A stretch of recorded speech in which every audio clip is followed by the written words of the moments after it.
Жители на Сингелич и Арачиново на протест пред корисничко енергоцентарот на Евана во Бутал. Покажувајќи ги своите сметки за струја, тврдат дека се ограбени од Евана поради високите фактури кои им стигнале во минатите месеци.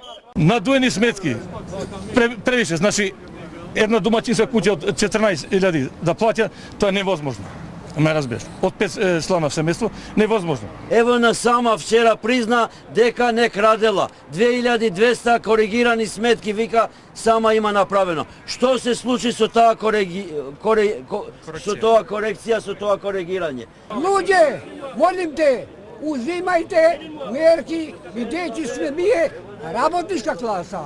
Агим Демири од Арачиново вели, нема против да се плаќаат фактурите за струја, но сметките кои му пристигнале биле енормно високи.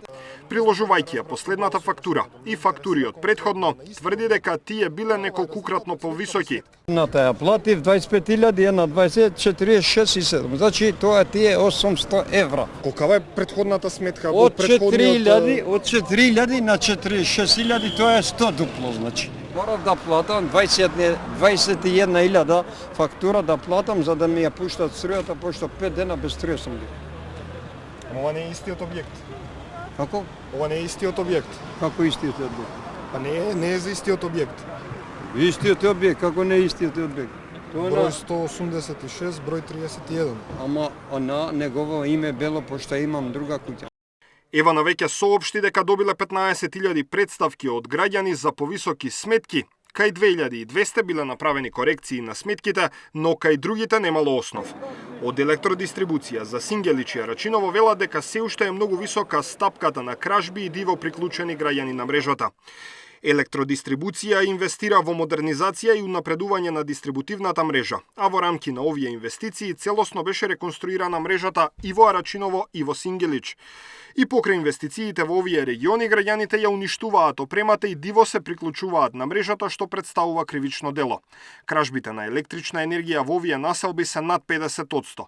Само во последните 6 месеци има над 100 записници за кражби во присуство на МВР.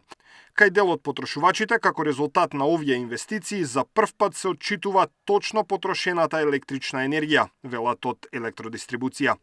Сите граѓани кои сметаат дека нивните сметки неправедно се високи, приговори можат да поднесат во Евана, пошто компанијата треба да ги провери бројлата.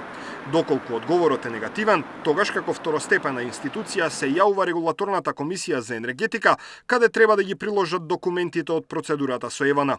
Даниел Василев, Сител телевизија.